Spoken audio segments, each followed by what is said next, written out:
علیکم ورحمت الله وبرکاتو. قدرمنو په نوې ویډیو کې تاسو ته راخایم داسې یو اپلیکیشن چې د هغې په ذریعې سره تاسو د واتس اپ چیټ چې دی هغه لاک کولی شئ.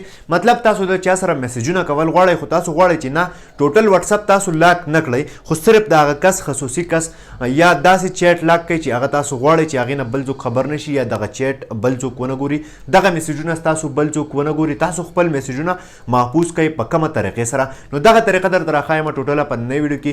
ویډیو را سره تر اخره وګورئ، ویډیو سکپ کوئ مه. خو دې نه مخکې ویډیو راځي که تر اوسه پورې تاسو زموږ ټیکنیکل پښتو یوټیوب چینل یې سبسکرایب کړئ. دا سبسکرایب کوئ، خوا کې د غنټې نشان هم کلیک کړئ چې زموږ نوي ویډیوز تاسو ته په وخت باندې دررسي. تاسو به دغه اپلیکیشن خپل موبایل ته د کمنټس یا ډسکرپشن نه را ډاونلوډ کړئ. کله چې تاسو دغه اپلیکیشن خپل موبایل ته را ډاونلوډ کړئ د اپلیکیشن تاسو کولاو کړئ، تاسو ته به داسې شان یو انټرفیس راشي. ټیک ده، دې کې تاسو ته اولنی اپشن راځي کریټ کوډ. مطلب تاسو دې له دلته کې یو کوډ دی خپلې د خوښې هغه کوډ ورکړئ. دویم ځل به هغه تاسو بیا څه کړئ کنفرم به یې کړئ. ټیک ده، دا یو پرمیشن به غواړي، نو دا پرمیشن به دې ته تاسو دلته کې الاف کړئ. دا که آف وي نو دا به تاسو د دې ځای نه آن کړئ. ټیک ده، دا آن شو. دلته کې دا وګورئ الاف یو پرمیشن راغی، دغه پرمیشن تاسو دې ته څه کو الاف کو.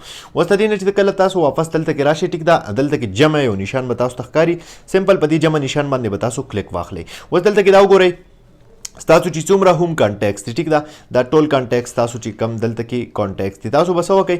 اوس په هغه نمبر راواخلئ چې کم تاسو دلته کې مثال په طور بلاک کول غواړئ. مثال په طور دا شو، ټیک ده، دا چیټ چې دی دا بالکل ما سره اوس دلته کې لاک شو. دا وګورئ تاسو دغه شانتي تاسو نور هم ټول کانټیکس چې دي هغه لاک کولی شئ. کله چې دا بیا تاسو استعمالوئ، صحیح ده، تاسو به هر چا کوم کانټیکس چې دی تاسو چې دا بس کولاوئ، دغه نمبر ته تاسو چیټ کوئ، دغه نمبر سره تاسو میسج کوئ، نو هغه به تاسو سره دا ډایرکټ نه کولاویږي تر څو پورې چې تاسو خپل پاسورډ نه کنفرم کړئ.